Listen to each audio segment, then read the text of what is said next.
అందరికీ నమస్కారం అండి. ఈ కార్తీక పురాణం వినినంత మాత్రానే మీ పాపాలన్నీ తొలగిపోతాయి. అదే పుణ్యం కలగాలంటే ఒక్క దీపం వెలిగిస్తే చాలు. తప్పకుండా పూర్తిగా వినండి. దయచేసి ఒక్క లైక్ ఇవ్వండి, ఎక్కువ మందికి చేరుతుంది. శ్రీ స్కాంద పురాణ అంతర్గత సంపూర్ణ కార్తీక మహాపురాణము నిత్యపారాయణ గ్రంథము 8వ రోజు పారాయణము. వశిష్ఠ ఉవాచ. ఓ జనక నరేంద్ర, కార్తీక మాసంలో ఎవరైతే హరి ముందర నాట్యమును చేస్తారో వాళ్ళు శ్రీహరి ముందర నివాసులవుతారు. కార్తీక ద్వాదశి నాడు హరికి దీపమాలార్పణ చేసేవాళ్ళు వైకుంఠంలో సుఖిస్తారు. కార్తీక మాస శుక్లపక్ష సాయంకాలాలందు విష్ణువు నర్చించేవాళ్ళు స్వర్గ నాయకులవుతారు. ఈ నెల రోజులు నియమముగా విష్ణువాలయానికి వెళ్ళి దైవ దర్శనమును చేసుకునేవాళ్ళు సాల్వక్య మోక్షాన్ని అందుకుంటారు. అలా గుడికి వెళ్ళేటప్పుడు వాళ్ళు వేసి ఒక్కొక్క అడుగుకు ఒక్కొక్క అశ్వమేధ యజ్ఞ ఫలాన్ని పొందుతారు. కార్తీక మాసంలో అసలు విష్ణుమూర్తి గుడికి వెళ్ళని వాళ్ళు ఖచ్చితముగా రౌరవ నరకానికో కాలసూత్ర నరకానికో వెళతారు. కార్తీక శుద్ధ ద్వాదశి నాడు చేసే ప్రతి సత్కర్మ అక్షయ పుణ్యాన్ని, ప్రతి దుష్కర్మ అక్షయ పాపాన్ని కలిగించుతాయి. శుక్ల ద్వాదశి నాడు విప్రసహితుడై భక్తియుతుడై గంధ పుష్పాక్షత దీప ధూపాజ్య భక్ష్య నివేదనలతో విష్ణువును పూజించేవారి పుణ్యానికి మితి అనేది లేదు. కార్తీక శుద్ధ ద్వాదశి నాడు శివాలయంలో కానీ కేశవాలయంలో కానీ 1,00,000 దీపాలను వెలిగించి సమర్పించేవాళ్ళు విమానారూఢులై దేవతల చేత పొగడబడతారు. విష్ణులోకాన్ని చేరి సుఖిస్తారు. కార్తీకము నెల్లాళ్ళు దీపమును పెట్టలేని వాళ్ళు శుద్ధ ద్వాదశి, చతుర్దశి, పూర్ణిమ ఈ 3 రోజులైనా దీపమును పెట్టాలి. ఆవు నుండి పాలు పితికేందుకు పట్టేంత సమయమైన దైవ సన్నిధిలో దీపమును వెలిగించిన వాళ్ళు పుణ్యాత్ములే అవుతారు. ఇతరులు పెట్టిన దీపాన్ని ప్రకాశింపచేసిన వాళ్ళ పాపాలు ఆ దీపాగ్నిలోనే కాలిపోతాయి. ఇతరులుంచిన దీపము ఆరిపోయినట్లయితే దాన్ని పునః వెలిగించేవాడు ఘనమైన పాపాల నుండి తరించిపోతాడు. ఇందుకు ఉదాహరణగా ఒక కథ చెప్తాను విను. ఎలుక దివ్య పురుషుడగుట.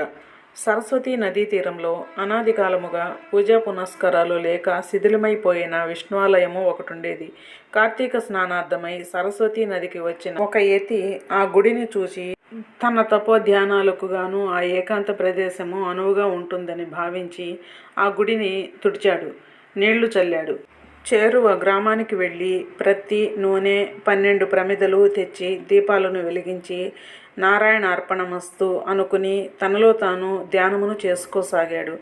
ఈ యతి ప్రతిరోజు ఇలా చేస్తుండగా కార్తీక శుద్ధ ద్వాదశి నాటి రాత్రి బయట ఎక్కడ ఆహారము దొరకపోవడం వలన ఆకలితో తన కడుపులోనే ఎలుకలు పరిగెడుతున్న ఒక ఎలక ఆ గుడిలోనికి వచ్చి ఆహారాన్వేషణలో విష్ణు విగ్రహానికి ప్రదక్షిణముగా తిరిగి మెల్లగా దీపాల దగ్గరకు చేరినది. అప్పటికే ఒక ప్రమిదలో నూనె అయిపోవడం వలన ఆరిపోయిన వత్తి మాత్రమే ఉంది.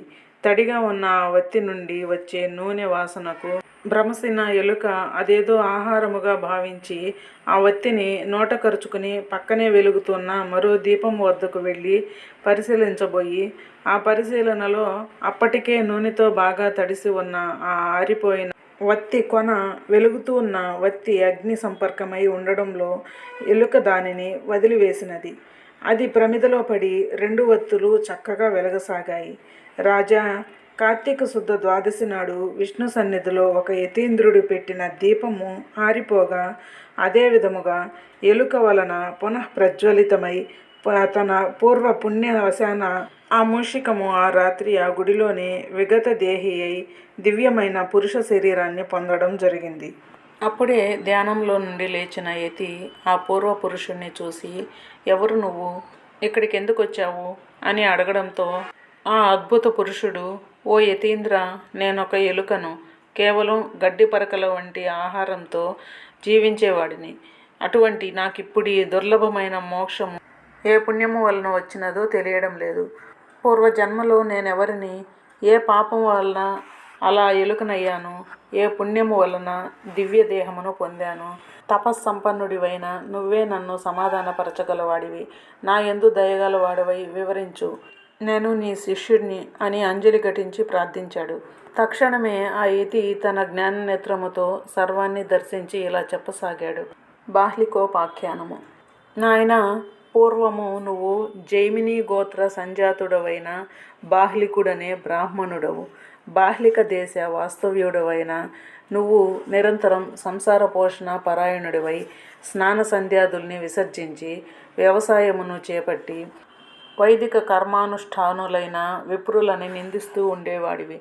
దేవతార్చనలను దిగవిడిచి సంభావన లాలసతతో శ్రాద్ధ భోజనాలను చేస్తూ నిషిద్ధ దినాలలో కూడా రాత్రింబవళ్ళు తినడమే పనిగా బతికావు. చివరకు కాకబలులు పిశాచ బలులను కూడా భుజిస్తూ వేద మార్గాన్ని తప్పి చరించావు. అందగత్తె అయిన నీ భార్య కందిపోకుండా ఇంటి పనులలో సహాయార్థము ఒక దాసీదాన్ని నియమించి బుద్ధి వక్రించిన వాడవై నిత్యం ఆ దాసీదానిని తాకుతూ దానితో మాట్లాడుతూ హాస్యాలాడుతూ నీ పిల్లలకు దాని చేతనే భోజనాదులు పెట్టిస్తూ నువ్వు కూడా దాని చేతి కూటినే తింటూ అత్యంత హీనంగా ప్రవర్తించావు. నీకంటే దిగువ వారికి పాలు పెరుగు మజ్జిగ నెయ్యి అమ్ముకుంటూ సొమ్ములు కూడబెట్టావు. అంతేకాదు ధనలుబ్ధుడవై నీ కూతురుని కూడా కొంత ద్రవ్యానికి ఎవరికో విక్రయింపచేశావు. ఆ విధముగా కూడబెట్టినదంతా భూమిలో దాచిపెట్టి అర్ధాంతరముగా మరణించావు.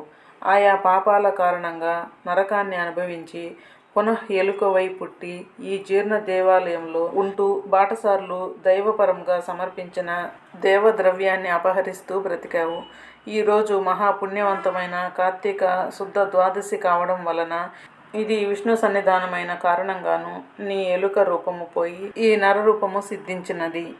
పై విధంగా యతి చెప్పినది విని తన గత జన్మ కృత పాపాలకు పశ్చాత్తప్తుడై ఆ యతి యొక్క మార్గదర్శకత్వంలోనే ఆ మరునాటి నుండి కార్తీక శుద్ధ త్రయోదశి చతుర్దశి పౌర్ణమిలలో 3 రోజులు సరస్వతీ నదిలో ప్రాతస్నానాన్ని ఆచరించి ఆ పుణ్యఫలము వలన వివేకవంతుడై బ్రతికినంత కాలము ప్రతి సంవత్సరము కార్తీక వ్రతాచరణ తత్పరుడై అసలి అంత్యములో సాయుజ్య మోక్షాన్ని పొందాడు.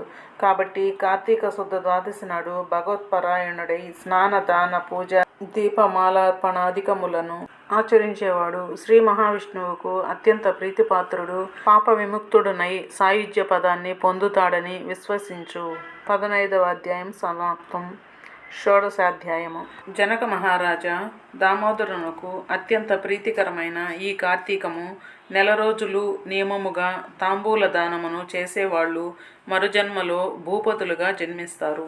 ఈ నెలలో పాడ్యమి లగాయితూ రోజుకొక్కొక్క దీపము చొప్పున విష్ణు సన్నిధిని వెలిగించేవాళ్ళు వైకుంఠాగాములవుతారు.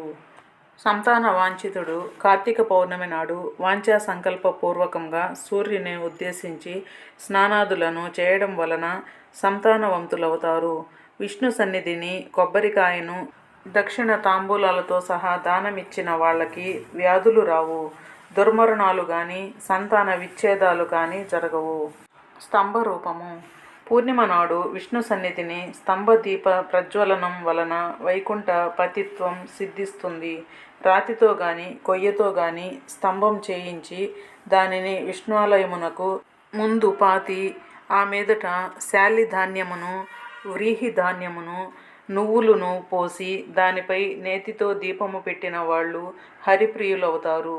ఈ స్తంభ దీపాన్ని చూసినంత మాత్రం చేతనే సమస్త పాపాలు నశించిపోతాయి. ఈ దీపమును పెట్టిన వాళ్ళకి వైకుంఠ పతిత్వము సిద్ధిస్తుంది. ఇక దీపాన్ని దానము చేయడం వలన కలిగే పుణ్యాన్ని వర్ణించడము నా వల్లనయ్యే పని కాదు. ఈ స్తంభ దీప మహిమకు ఉదాహరణగా ఒక కథ చెబుతాను విను అని చెప్పసాగాడు వశిష్ఠుడు. కొయ్య మొద్దుకు కైవల్యము కలుగుట. నానా తరుజాల మండితమైన మతంగ ముని ఆశ్రమంలో ఒక విష్ణాలయము ఉండేది. ఎందరెందరో మునుల ఆలయానికి వచ్చి కార్తీక వృతులై ఆ నెల్లాళ్ళు శ్రీహరిని షోడశోపచారాలతోనూ అర్చిస్తుండేవారు. ఒకానొక కార్తీక మాసంలో వ్రత స్థలములోని ఒక ముని కార్తీకములో విష్ణు సన్నిధిని స్తంభదీపమును పెట్టడం వలన వైకుంఠము లభిస్తుందని చెబుతారు.